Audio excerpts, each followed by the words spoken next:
Քրիստալային համով ջուր պատմական աղբյուրից. Dear friend, dear Gordon, dear colleagues, thank you, Excellency, for the warm hospitality extended to me and my delegation during this visit. Yesterday, I already had a fruitful meetings with your Prime Minister and also the Vice President of the Parliament. This follows our previous active engagements. I warmly recall your official visit to Yerevan last February, as well as my visit to Croatia last July and our exchanges at the Dubrovnik Forum. Of course, we should stress that this year is special for our bilateral relations, as we mark the 30th anniversary of the establishment of diplomatic relations. During the past 3 decades, our states have made important efforts aimed at developing high-level political dialogue and mutually beneficial cooperation. I note with satisfaction that our recent reciprocal visits and active interactions reflect the positive dynamics of our bilateral relations, as well as the readiness to further enhance our agenda, deepen the cooperation in various fields and different platforms, and of course strengthen the ties between our two friendly nations.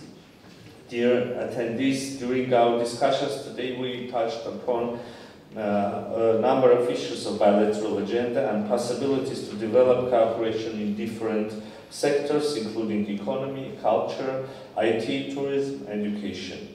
Along with the development of the political dialogue, there is huge untapped potential in the economic sphere. While the business forum held in Yerevan during the ministers' visit last February was of particular importance, we are keen to promote and expand the trade and economic cooperation to achieve tangible outcomes. We also discussed the ongoing processes and steps undertaken to further enhance the Armenia-EU partnership.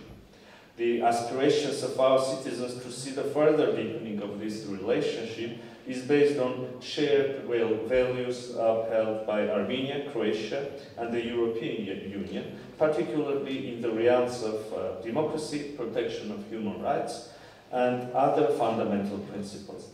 At the same time, our commitment derives from the vision of a better and more secure environment for our citizens. Thus, with my Croatian counterpart, we looked into the whole spectrum of Armenia-EU relations, covering our democratic reform agenda, people-to-people contacts, visa liberalization dialogue, economic cooperation, as well as security matters. In this context, I'm glad to underline that the Armenia-EU partnership is being enhanced with new dimensions, namely the EU monitoring mission and security dialogue.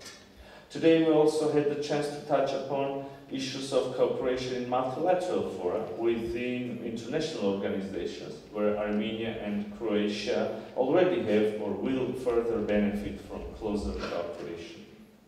Dear colleagues, we exchanged views on international and regional security topics. I thoroughly updated my counterpart on the situation in the South Caucasus. As mentioned, we had earlier opportunities to discuss Armenia's vision of establishing stability and peace in the region, efforts aimed at overcoming the challenges and developing regional connectivity.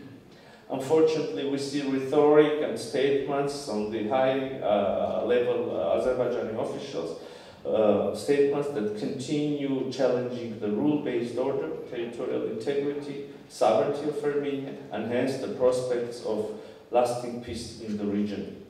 I want to stress that we believe our partners interested in stability in the South Caucasus share the same approach, that peace requires unwavering commitment and genuine interest in lasting solutions.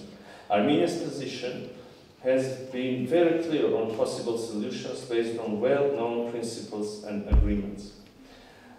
Countries should recognize each other's territorial integrities without any ambiguity. The peace treaty should provide some clear foundations, namely So clear foundations regarding the further delimitation process, which according to our belief should take place in accordance with the Almaty Declaration and based on the freshest and legitimate Soviet Union maps. We also are sure that the connectivity that can be unlocked in the region, that the connectivity, the connections, the economic and transport infrastructures could help also to advance to lasting peace in the region.